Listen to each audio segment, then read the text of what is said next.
കേരളമായി അൻവർ, അൻവറായി കേരളം, ഈ രണ്ടർത്ഥത്തിൽ പറഞ്ഞാലും തെറ്റില്ല.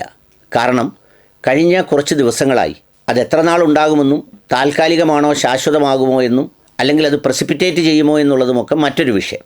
പക്ഷേ എന്തായാലും കഴിഞ്ഞ ഒരാഴ്ച കാലമായി അൻവറിനോടൊപ്പമാണ് കേരളം. അത് നൽകുന്ന സന്ദേശത്തിൻ്റെ പ്രത്യാഘാതം എന്താണെന്നുള്ളത് അറിയാൻ അല്പം കൂടി കാത്തിരിക്കേണ്ടി വരും. അതിനെക്കുറിച്ചാണ് എനിക്ക് പറയാനുള്ളത്. ഈ കേരളത്തിൽ സാധാരണ അടുത്ത സമയങ്ങളിലായി വ്യക്തികേന്ദ്രീകൃതമായ ഒരു മാധ്യമ ശ്രദ്ധ അല്ലെങ്കിൽ കേരളം വല്ലാതെ ശ്രദ്ധിക്കുന്ന ഒരു സംഭവം അടുത്ത കാലത്തെങ്ങും അധികം ഉണ്ടായിട്ടില്ല.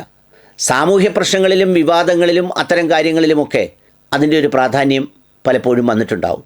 ശബരിമല പ്രശ്നം വന്നപ്പോഴും പിന്നെ അർജുൻ്റെ പ്രശ്നമുണ്ടായപ്പോഴും അതുപോലെയുള്ള സന്ദർഭങ്ങളിലൊക്കെ അല്ലെ ഇലക്ഷൻ വരുമ്പോഴും ഒക്കെ ഒരു പൊതുവായ രാഷ്ട്ര താല്പര്യങ്ങൾക്ക് വേണ്ടിയോ പൊതു താല്പര്യങ്ങൾക്ക് വേണ്ടിയോ ഒക്കെ ജനങ്ങൾ അങ്ങോട്ട് ശ്രദ്ധിക്കാറുണ്ട്.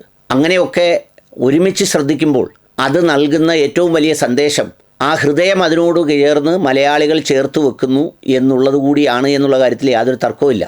കോവിഡ് വന്നപ്പോൾ കേരള മുഖ്യമന്ത്രിയെ എല്ലാ ദിവസവും രാത്രി കാണാനും കേൾക്കാനും അറിയാനും വേണ്ടി ചായക്കടകൾ മുതൽ അന്വേഷിക്കുന്ന ഒരു സ്ഥിതി ഉണ്ടായിരുന്നല്ലോ. ആത്മവിശ്വാസം പകരുന്ന വാക്കുകളോടെ അദ്ദേഹം രംഗത്ത് വരുമ്പോൾ ആശ്വാസമായി കണ്ടെത്തി കാത്തിരിക്കുന്ന ജനം ഇപ്പോൾ കഴിഞ്ഞ ദിവസങ്ങളിൽ അത് അൻവറിന് പിന്നാലെയാണ്. യഥാർത്ഥത്തിൽ നിലമ്പൂരിലെ ചന്തക്കുന്നിൽ അവിടെ കൂടിയ ആൾക്കൂട്ടം അക്ഷരാർത്ഥത്തിൽ ആളുകളെ അമ്പരപ്പിച്ചു. അവിടെ കൂടിയ ആൾക്കൂട്ടം മാത്രമല്ല, ഇന്ത്യയിൽ ലോകത്തെവിടെയൊക്കെ മലയാളികളുണ്ടോ അവരെല്ലാവരും അവർക്ക് കഴിയുന്നത് പോലെ എല്ലാ ചാനലുകളിലൂടെയും അദ്ദേഹത്തിൻ്റെ തന്നെ ലൈവിലൂടെ പിന്നെ യൂട്യൂബ് ചാനലുകളിലൂടെ ഒക്കെ അത് ശ്രവിച്ചത് കോടിക്കണക്കിന് ആളുകളാണ്.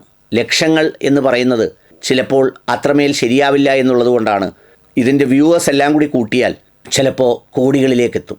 എന്തായിരിക്കും അതിൻ്റെ കാരണമെന്ന് ചോദിച്ചാൽ ഈ പറയുന്നത് പോലെ അതിൻ്റെ വൈബ്രൻസി ഒരു വിഷയമായിരിക്കാം. അതോടൊപ്പം തന്നെ അദ്ദേഹത്തിൻ്റെ ആശയങ്ങളോട് വിയോജിക്കുന്നവരും യോജിക്കുന്നവരും കാണുന്നുണ്ടാവാം. ഇതൊക്കെ പറയുമ്പോഴും പൊതുവിൽ ആളുകളെല്ലാവരും എതിർക്കുന്നവരും അനുകൂലിക്കുന്നവരും ഈ പോസ്റ്റ് ഇടുന്നവരും പോസ്റ്റ് ഇടാത്തവരും അനുകൂലിച്ച് പോസ്റ്റ് ഇടുന്നവരും എതിർത്ത് പോസ്റ്റ് ഇടുന്നവരും ഒക്കെ പറയുന്ന ഒരു കാര്യമുണ്ട്. അത് വേറൊന്നുമല്ല, അവനൊരു ആൺകുട്ടിയാണ്, അവന് ചങ്കൂറ്റമുണ്ട്, അവൻ നിർഭയനാണ്, അവൻ തൻ്റേടിയാണ് എന്നൊക്കെ പറയുന്ന സംഗതികൾ. അതെത്ര നാൾ അങ്ങനെ കൊണ്ടുപോകാൻ കഴിയും എന്നൊന്നും നമുക്ക് പറയാനാവില്ല. കാരണം നിസ്സാരപ്പെട്ട 2 വാചകങ്ങളിൽ തലകുത്തി മറിയുന്നതേ ഉള്ളൂ ഈ മലയാളിയുടെ പിന്തുണയൊക്കെയും.